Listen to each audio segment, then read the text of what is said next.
My name is Martha Sullivan. I'm 78 years old, and for most of my life, I believed I had raised good, honest children.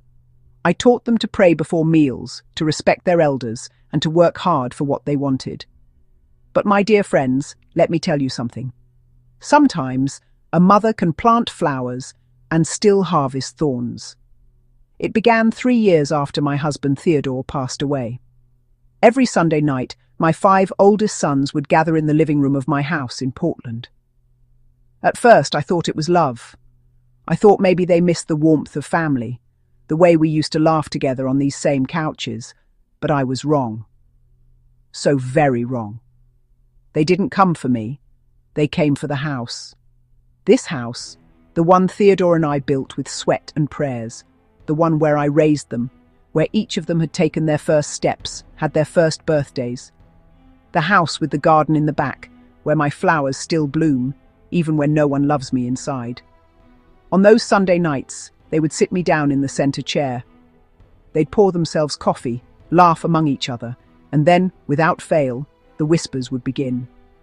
It was always my eldest, Oscar. He'd lean close, his breath sour with whiskey, and whisper into my ear words that froze my blood.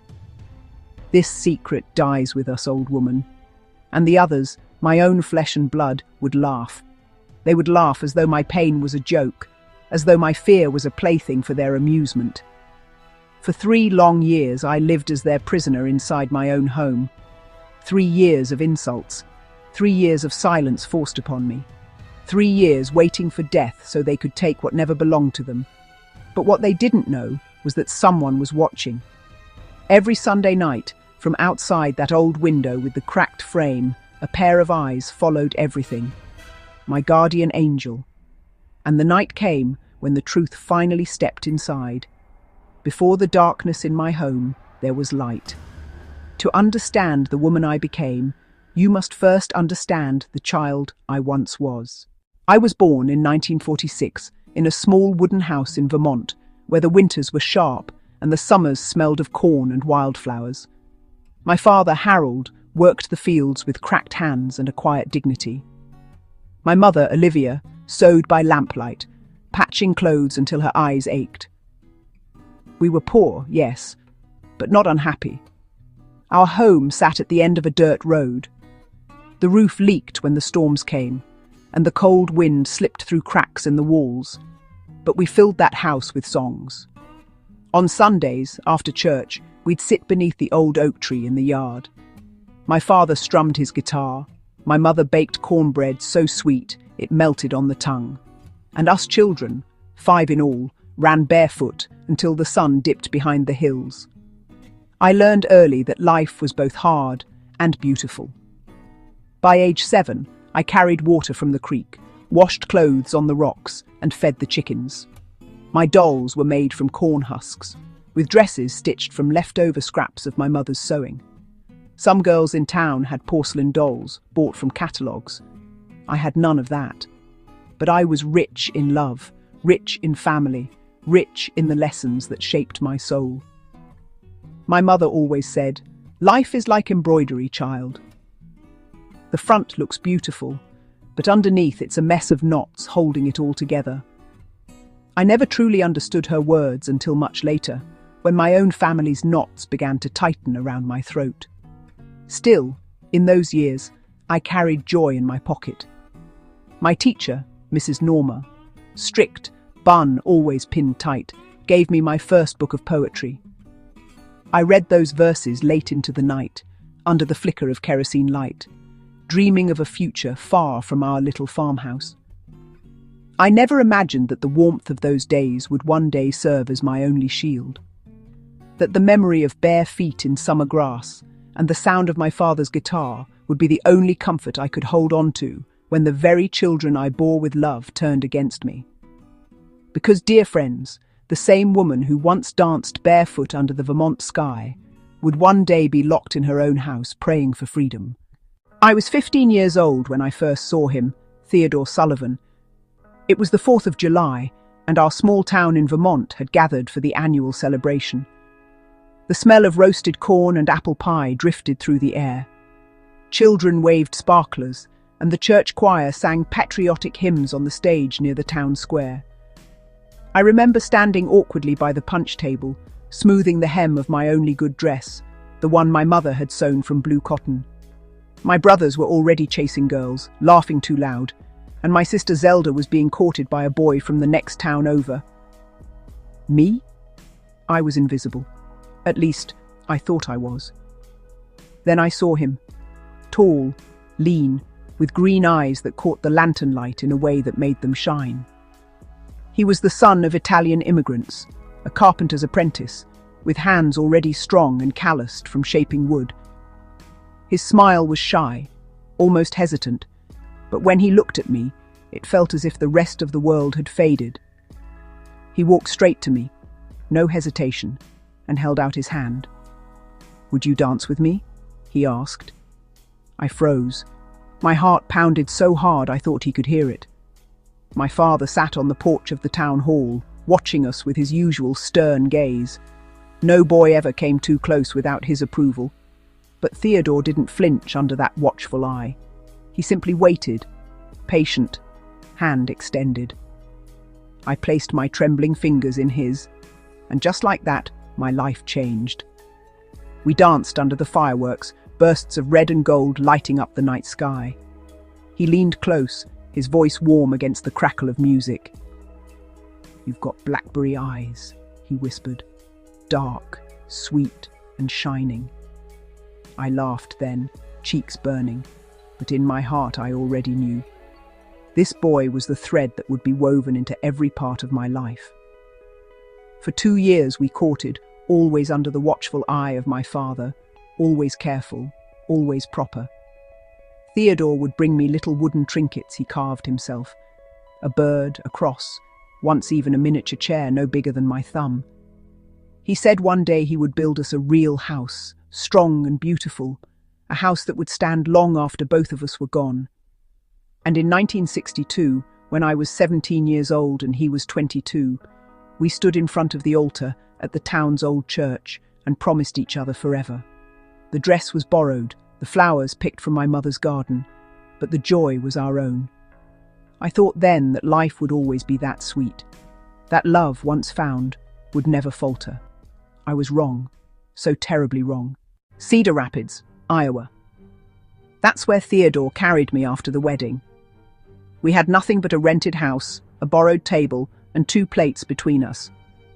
But we also had something stronger than gold. We had each other and the courage to work. Theodore found a job in a carpentry shop, and every evening he came home with sawdust clinging to his shirt, smelling of pine and oak. His hands were rough, but when they held mine, they were the gentlest thing in the world. He worked hard, harder than any man I'd ever known, and with each board he sanded, with each chair he built, we carved out our future. It wasn't long before he saved enough to open his own workshop, a small place at first, with only a handful of tools and 1 old truck. But oh, the pride in his eyes when he hung the sign outside, Sullivan Carpentry. That name stood tall, as though it had always belonged to something bigger than us. In that workshop, life unfolded. I gave birth to 6 sons, Oscar, Arnold, Arthur, Isaac, Aaron, and finally, William, my baby. Each of them different, each carrying a piece of their father in their blood.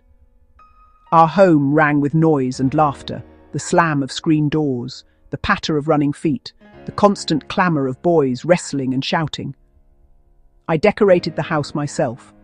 Lace curtains, framed photos, shelves with Theodore's handiwork. I filled the yard with roses, daisies and lavender, because I believed every home deserved beauty. Neighbours often stopped to marvel. "Martha, you've made this place look like a magazine picture," they'd say. And my heart swelled with pride, because I knew Theodore and I had built more than walls and windows. We had built a life.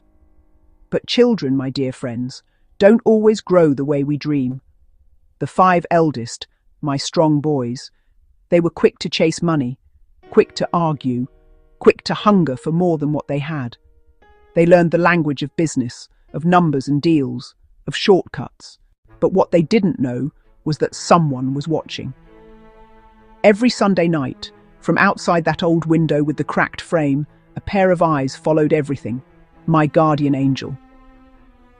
And the night came when the truth finally stepped inside.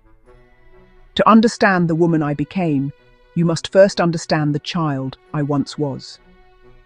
I was born in 1946 in a small wooden house in Vermont where the winters were sharp and the summers smelled of corn and wildflowers.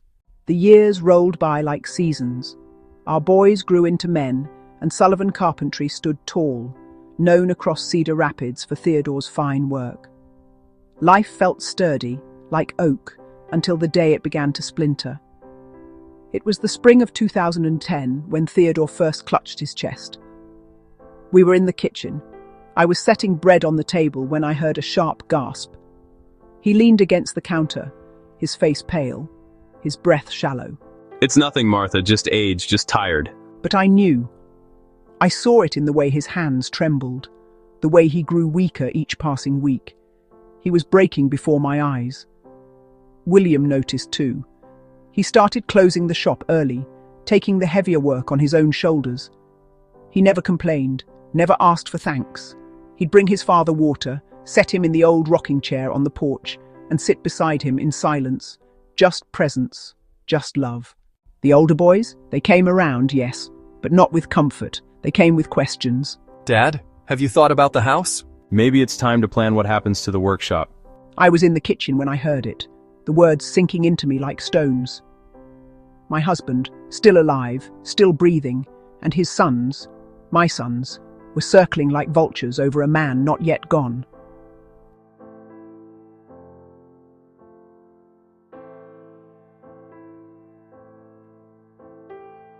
When I leave this world, everything belongs to your mother. She will decide.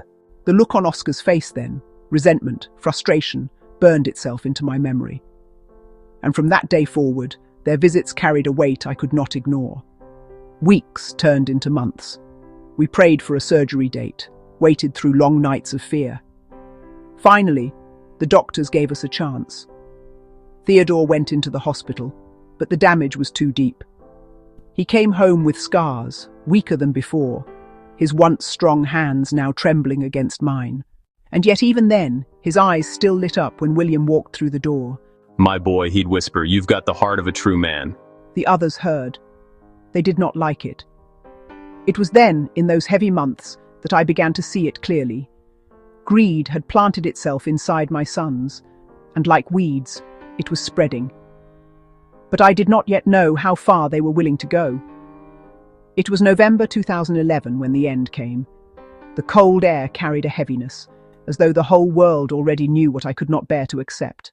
That morning, Theodore was weaker than I had ever seen him.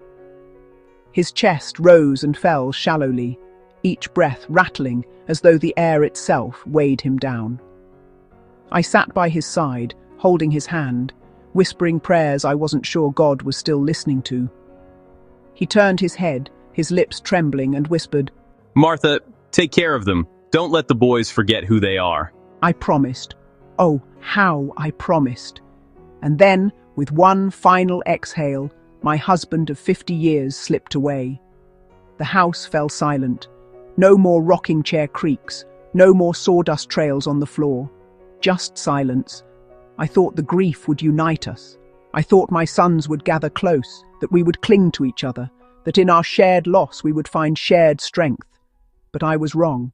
At the funeral, the first cracks split wide open. While neighbours wept, while I stood there numb with sorrow, my eldest boys whispered among themselves. I saw their lips moving, their eyes darting not to the casket, but to the land, to the shop, to the house. Dad would have wanted us to take over. No, he told me once the shop should be mine. He told all of us something. That doesn't mean anything. I froze where I stood. My hands clenched so tight the skin went white. My husband's body wasn't even lowered into the earth, and my sons were already clawing at the scraps of his legacy. William, my William, stood apart. His face was red, not from grief alone, but from shame at his brother's behavior. He tried to stop them, his voice breaking as he whispered, Dad isn't even gone in the ground yet. Stop this, please. But they didn't stop. They didn't even hear him. When the will was read days later, just as Theodore had said, everything was left to me. The house, the shop, the land, all mine, until the day I too would pass. And that's when the mask came off. You'll give us our share now, won't you, Mother? You don't need all this. You're old. You can't manage it. I sat there, staring at the boys I had raised, the boys I had fed, clothed, prayed over, and in their eyes I saw no love, only hunger. William stood beside me, silent but strong, his hand resting gently on my shoulder. And in that moment, I realized I had lost my husband. But I was about to lose my sons too. The weeks after Theodore's passing should have been filled with mourning, but instead they were filled with arguments. My house, once loud with laughter and Sunday dinners, echoed now with raised voices and slammed doors.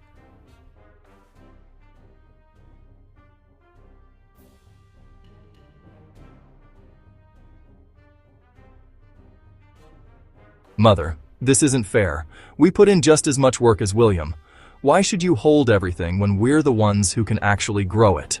Because your father trusted me, and because this is my home. When I'm gone, then we'll speak of shares. He sneered, as though the years of meals I had cooked, the nights I had stayed up nursing him through fever, meant nothing.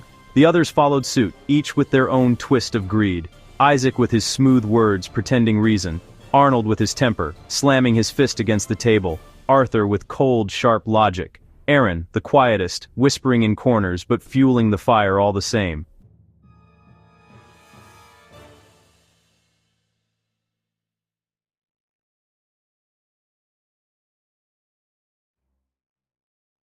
One evening, the storm finally broke. Oscar arrived with Isaac and Arnold. Their voices filled the house before they'd even stepped inside.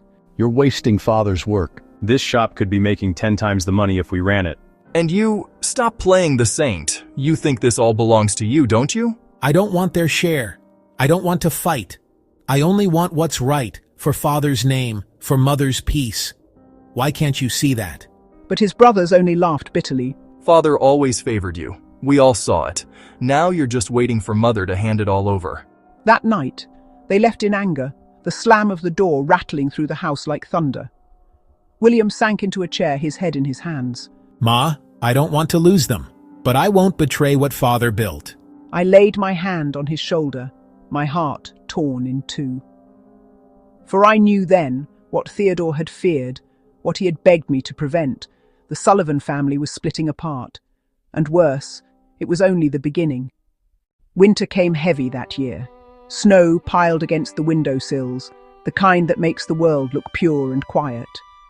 But inside my house, there was no peace. Only the constant pounding of my son's greed. At first it was visits, arguments over dinner, sharp words exchanged across the kitchen table. But soon those visits turned into letters. Cold, legal letters, written not in the language of family, but of ownership. One morning, William carried the mail in with his hands trembling. Ma, you'd better sit. It was from Oscar and Isaac, a lawyer's stamp at the corner. My stomach sank as I opened it. They were threatening to contest the will, their own father's will, claiming I was unfit to manage the estate, that I was too old to handle assets responsibly. The words cut deeper than knives, my own sons turning me into a liability, a burden. Don't worry, Ma. They won't win. Father's word stands. But I wasn't worried about courts or money. I was worried about the rot I could no longer ignore. My boys weren't my boys anymore. They were strangers, hungry, ruthless, willing to tear down their father's memory for the sake of $1. And it didn't stop there. They began showing up at the shop, standing in the doorway like intruders. You'll run it into the ground. Sell it to us now, or when you're gone, we'll take it anyway. Not while I'm here. That was the day the lines were drawn. My 5 eldest on one side, brothers by blood, but no longer by love. And on the other side, just William and me, standing alone, clinging to the last piece of Theodore's honor. You think you're the golden son? You'll see. You can't hold this forever. From that moment on, their fight wasn't with me anymore. It was with him. And in my heart, I feared what they might do. Because greed doesn't just divide, It destroys. Spring should have brought life back to the house. The roses in the yard bloomed, the air softened, and the days grew longer. But in our home, there was only tension. The older boys had stopped visiting with kindness altogether. When they came, it was only to press, to demand, to push me towards surrender. And then came the day I'll never forget. It was a Saturday morning. William was in the workshop, his sleeves rolled, planing a piece of oak with the same patience his father once had. I was in the kitchen when I heard the tyres screech outside. Oscar, Isaac, Arnold and Arthur stormed in together. Aaron lingered behind, as always, quiet but complicit. Their footsteps thundered through the hall until they reached the shop. What do you think you're doing? Working, same as always. This isn't yours. You don't get to play master of the house just because Dad liked you best. We've had enough. Either you step aside, or we make sure you regret staying. Stop this. This is your father's shop. His blood, his sweat, his... He's gone, Mother, and you're clinging to ghosts. It's time we take what's ours. You can take the money, you can fight over the land, but this shop is Father's legacy, and I won't let you destroy it. Then you won't stay here at all. And just like that, it happened. They shoved him, my gentle William, out of the shop doors. His tools clattered to the floor, his work unfinished. They locked him out, his own brothers standing guard like strangers. I screamed. I begged. But they didn't listen. To them, I was just an obstacle in the way of profit. To them, William was no brother. He was a rival. That night, William packed a small bag. His eyes were red, but his voice steady. "Ma," he said, holding my hand, "I can't fight them and keep my soul. I'll go, but I'll come back when they've shown their true colors." And with that, my last loyal son walked away into the night, carrying nothing but his father's faith in him. I stood at the doorway long after he disappeared, my heart shattering. Because I knew what Theodore had once whispered was true. The boys had forgotten who they were, and now I was left alone with the wolves. The house no longer felt like mine. Every corner carried Theodore's memory. His rocking chair on the porch, his coat still hanging by the door, his handwriting in the margins of old ledgers. Yet the moment William left, my eldest boys moved in like conquerors.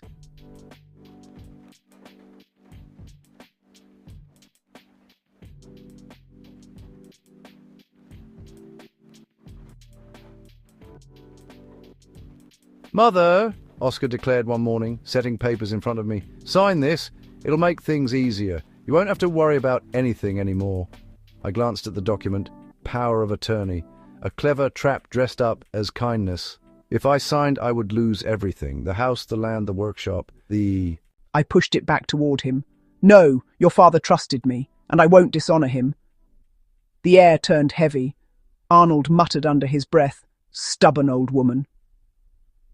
Isaac gave a thin smile, as though patience were a mask he was struggling to keep on. Aaron said nothing, but the way he looked at me told me he agreed with them, not me. That night I sat in Theodore's chair, my hands clasped tight. For the first time in my life, I felt unsafe in my own home. My sons, my blood, watched me not with love, but calculation. And yet I was not broken. Not yet.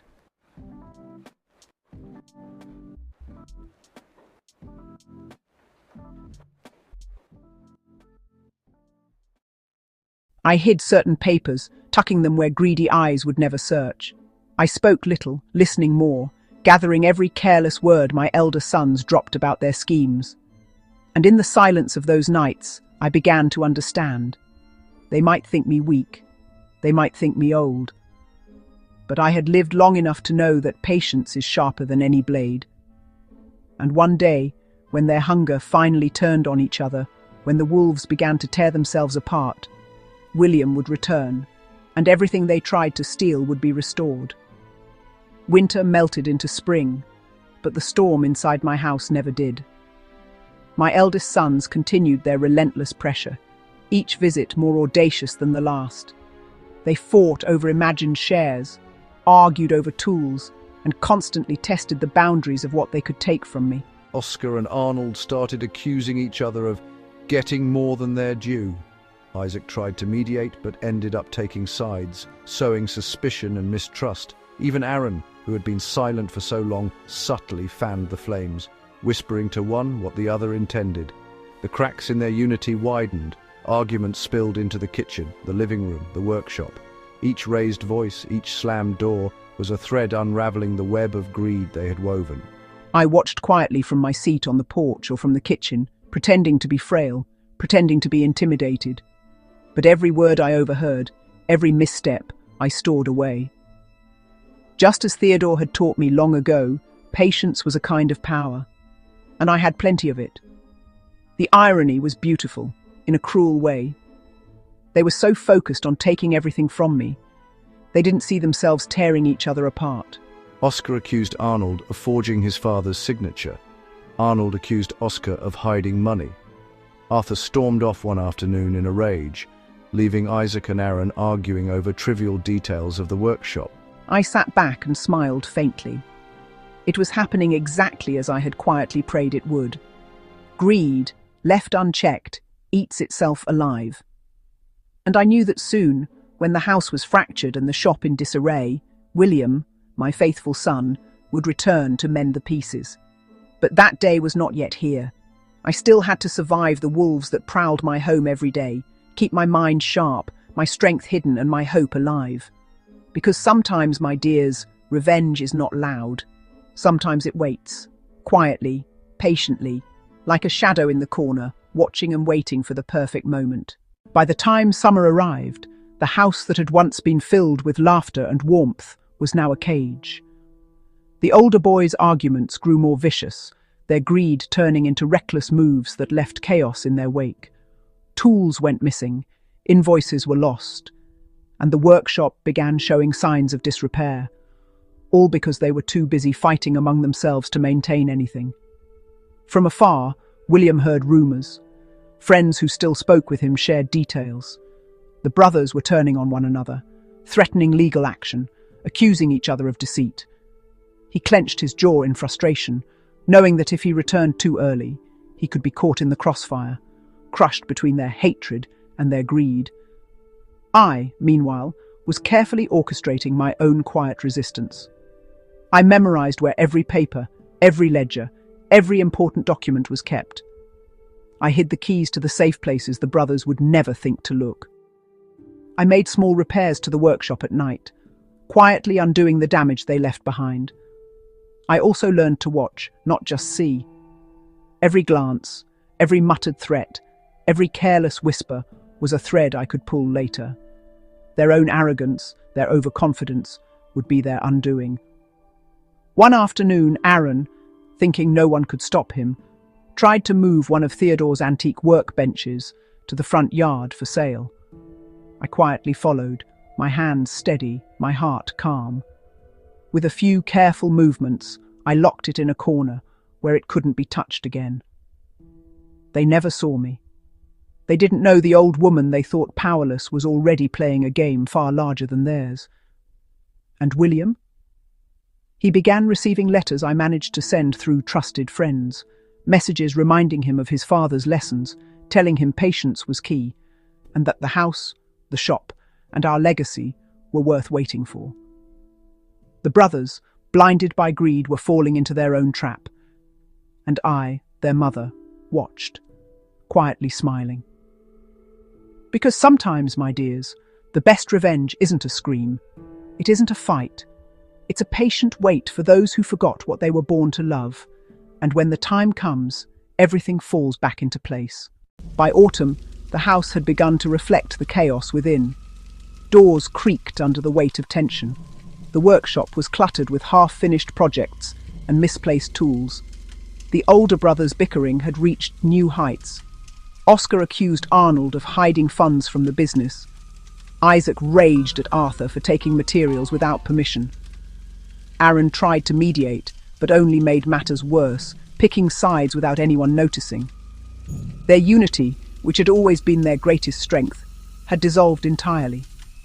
From his distance, William listened to the whispers. Friends and neighbours, sympathetic to him and me, passed along stories of the brothers' latest disputes. William's heart ached, but his mind was sharp. He began mapping their weaknesses, noting each act of carelessness, each argument that revealed the cracks in their armor. I, too, continued my careful maneuvers. I would hide key documents, secretly restore parts of the shop, and subtly sabotage their plans whenever possible. I learned the art of silence, moving quietly while they bickered loudly. And then, one Sunday, the argument reached a boiling point. Oscar and Arnold came to blows over a miscounted ledger, while Isaac stormed out in frustration. Arthur and Aaron shouted threats at each other across the living room. The house was a battlefield. I sat in my chair, wrapped in my shawl, a quiet witness to the destruction of what my family once was. And I realized it. Time had turned their greed against them. They were devouring each other. Meanwhile, William quietly made plans to return.